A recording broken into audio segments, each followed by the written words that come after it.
Hey Flames families, welcome to Flamekeepers, the podcast from UIC's new student and family programs that seeks to support UIC families throughout their students' academic journeys here at the University of Illinois, Chicago. My name is Derek Robert Fuchs, and I serve as the Associate Director for Family and Transition Programs here at UIC, as well as the host of Flamekeepers. Today we are joined by an extra special guest for a conversation about how families can help their students navigate their career journeys. Our guest currently serves as the Executive Director of Career Services here at UIC. Please welcome my good friend and colleague, Jean Reardon, to our podcast.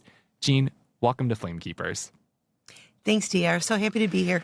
Jean, it's really great to have you. I know we've gotten the opportunity to work together in several capacities throughout the last couple of years. Jean, if you could just tell our viewers just a little bit about yourself before we start our conversation today. Absolutely. So I have been working in career services, student affairs for about 30 years. Okay, so lots of experience with students. Yes, I've spent happily and proudly the last 6 years here at UIC. I love it here. I love the students. I love the staff. There's such great supports here for students. I'm a college parent myself. My older daughter is 24, so we have completed this journey already once with our oldest. And our youngest student is actually a first-year student here at UIC. Loving it, living on campus. I think I remember seeing you at orientation this summer. So we sat at orientation and tried to pretend like I'd heard everything for the first time. But definitely, I've been in the seat that all of our Flamekeepers families are in right now, for sure. Yeah. So families who are out there listening, we've got a real expert here today. And we're super excited to just begin our conversation because career topics are really like a hot button topic for our students right now. Our families often ask a lot of questions. I know whenever I post something to the Flames Family Hub that is about career services, something career related, especially, and I think you've written a couple pieces for us too. Yes, exactly. I have, yeah. They always get so many clicks and views. And so I'm super excited that we're going to talk about supporting students and their career journeys today. And so really looking forward to our conversation. Me too. So, Jean, like we mentioned, career services and just any type of career navigation, exploration is always a pretty big discussion topic for students and families. I just was curious. A lot of our listeners out here are families, they might be first-year families. That's primarily a lot of the audience that we have. But when can a student start thinking about their career journey? Is the first year too early? Is there a time that's too late? If you could share a little bit about that, like when should a student actually start having these career conversations and thinking about their next steps? No, first year is not too early, but it's so hard for students to put themselves in that space that early on. So I think, it's really important for a role of families and support people to kind of encourage that a little bit, encouraging without pressuring the conversation, I think is really a key thing. I think that in that first year, the important thing is to do some exploration, pursue things that are interesting to you, take classes that are interesting, get involved on campus, because part of building your career self is thinking about your skills and what skills you enjoy doing, what activities you enjoy doing, what things you want to get better at, what things you want to build. We're bringing more than our major to our career and what we've kind of that specific content that we're learning in the classroom. We're bringing other kinds of skills, our leadership skills, our work ethic, our ability to connect with others, our communication skills. And really those, you can start to build those from the minute you walk on campus. A great way to do that too is working on campus. Yeah, I was going to say, what's the first step to that? Yeah.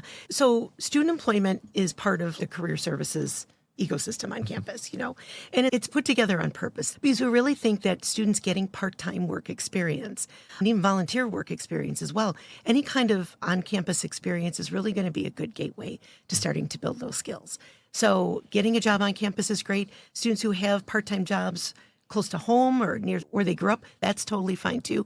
I think the biggest mistake students can make is just only going to class and doing nothing else, because then they really miss out on that opportunity to build those skills so that when they're ready for things like internships, they have experiences to talk about.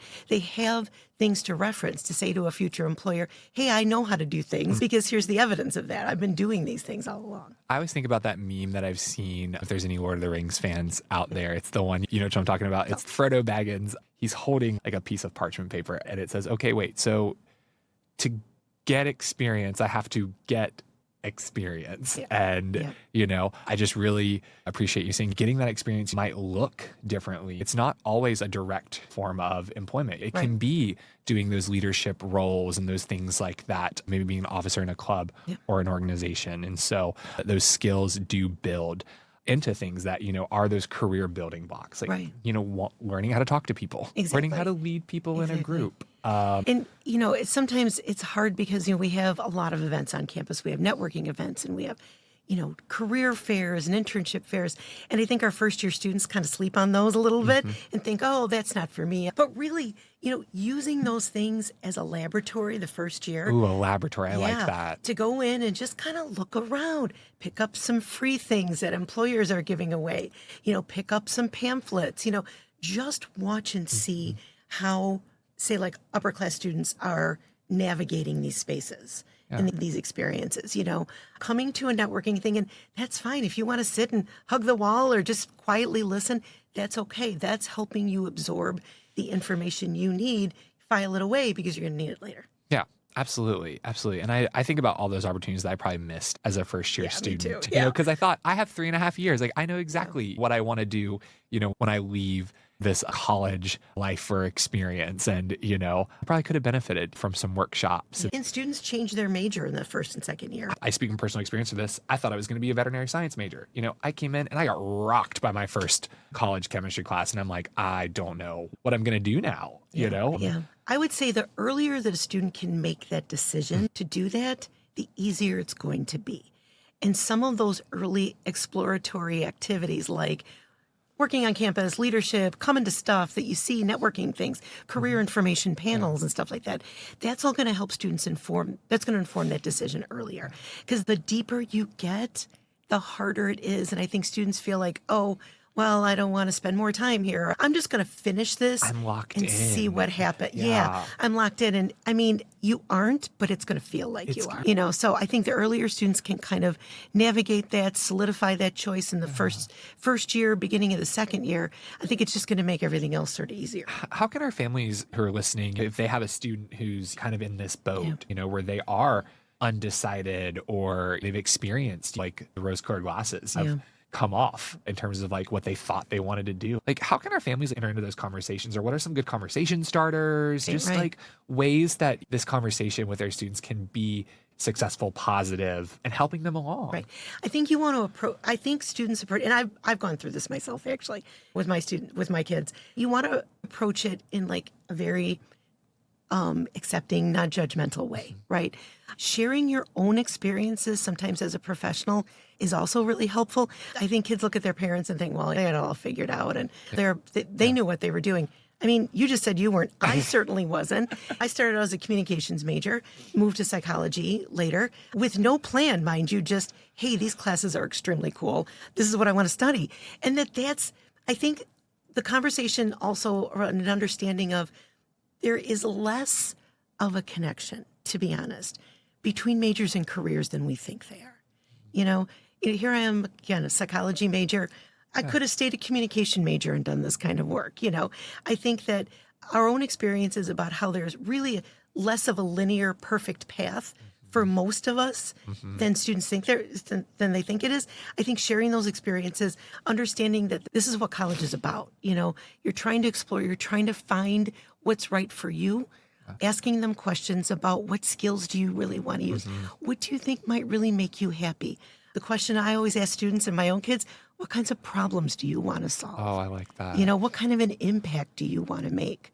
Because I think that's why students choose UIC in the first place is they want to give back to their communities, the city of Chicago. They want to do good work that's impactful. And what does that mean for them? And I think that's a good intentional conversation you can have with your students. Yeah, and I think families, you know, they might, depending on the generation, you know, I know for my parents, you know, they were in one career, you know, for their entire career lives. And it was very rewarding for them. I think as I've talked with families in the last parts of my career, there's a lot of moving around. So navigating those conversations with students and their families and, you know, saying like, hey, it is normal if your student moves around or if they start in one area and they move into another, especially on their career front, because, you know, and I really appreciate you saying, you know, the delineation or the separation between careers and majors, not always a one-to-one, but it is about those skills that you build. Yes. Because thinking about one of my friends who, was an English major, and they have a career now working for a Fortune 500 company, and they're doing editing and stuff like that. But they're also leading teams of people within that too. And so not always the one-to-one comparison. I think that's a good myth to dispel. I think it's a big myth. And here's the other piece of good news about this. UIC students typically do very well. Well, we have data and all these surveys and stuff that show that UIC students are marketable. Employers know what they're getting when they're getting a UIC student.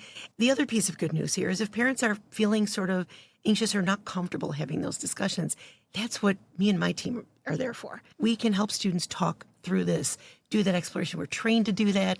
I have a wonderful, very experienced staff. There are actually 3 other career centers on campus. There's one in liberal arts and sciences, there's one in engineering, and there's one in business. So there's lots of people across campus that want to help students figure this out and help them support them in the journey. Yeah, because it is one of the big things about the college experience. Yeah. You spend this time here to get your education, and then the next step is that career. And so being able to step confidently in that direction is always incredibly important. And yes, the folks in Career Services are very amazing. I've gotten the chance to work with you and your staff at several things. And so talk about some of the events that you all put on. We've talked a little bit, about in the previous students coming to some of these events, but what are some events that you've put on recently that you've seen students coming around to? So one of the things that we've been really excited about over the last couple of years, is the Flames Connect series. Ooh. And that's a couple of different types of events where we bring UIC alums, so fantastic, love them, bring them on campus, either in like a one-to-one, like sitting at tables, networking kind of a situation. We've had alumni come and do some career panels, and they love coming back, mentoring, guiding, offering advice. Sometimes those alums even have links and, jobs and internships that they can connect students with. So that's been a really, really successful and rewarding series of programs. No stress, no pressure. You just come, get a piece of pizza, get a cookie, sit down, talk to some alums. That's been really cool. Another thing that we've offered this year is UIC Rise, which was our very first all-campus student career conference. Okay. So it gives students kind of an experience of coming to a conference all day. And again, had some great employer partners, campus partners. We had some more alums come and share some information and just guidance and Q&A. We had a keynote speaker that came and talked about networking over lunch. It was a lot of fun. That's just in addition to the multiple career fairs we have each semester, both for full-time and internship work. We do tons and tons of workshops focused on, do I want to go to grad school? How do I write a resume? How do I interview? How do I update my LinkedIn profile? Lots of cool stuff like that. And, we partner with people all across campus. So students might see us pop up in a classroom or be sitting in Student Center East with a pop-up resume review. Yeah. We try to kind of be all over the place to make sure that students know that we're accessible. You're coming to one of our meetings this week, so you are going to be everywhere. So, and I'm really glad for that. We've talked a lot about the why, how this conversation is helpful to students. But as a family member yourself, you've probably walked through this before the career journey and the post-college, and what does that look like even during other college years? And so, Jean, what piece of advice, pro tips, supports can you offer our families who are listening? Yeah, wow. So many things I can think of at this point. I think first thing I'm going to say is that as hard as it is, we can support, we can do as much as we can. This is the job. The job is to launch them in such a way that they can make these decisions and navigate this, on their own. And it's hard. And I think the biggest mistake I know I've made, we've all made them, right? The biggest mistake that I've made is sort of putting my own stuff on this topic, and assuming things or making maybe too many suggestions. There's a delicate balance, right, between offering advice and offering encouragement, and our students, our kids feeling like, we're telling them what to do, or that we have expectations that don't share their goals and their expectations for themselves. And I think that's the hardest struggle. I've talked to a lot of students who said, well, I'm the first person in my family to go to college.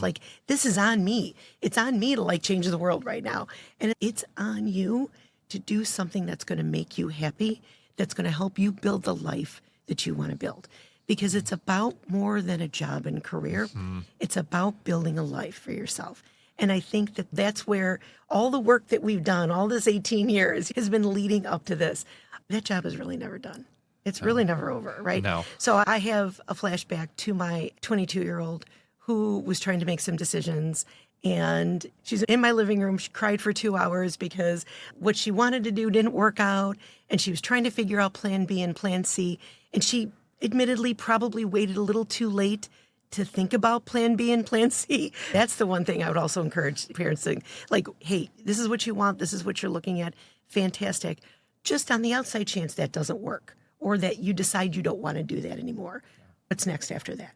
You know, I remember my oldest sitting there crying and just being in that space and just sort of letting her feel what she was feeling and giving her the encouragement and the love that she needed. She's 24 now, and we're still having these conversations about what that future looks like. So I guess those are the two things that sort of come to mind. They are going to be okay, and knowing that the job probably just, it's never over. Yeah.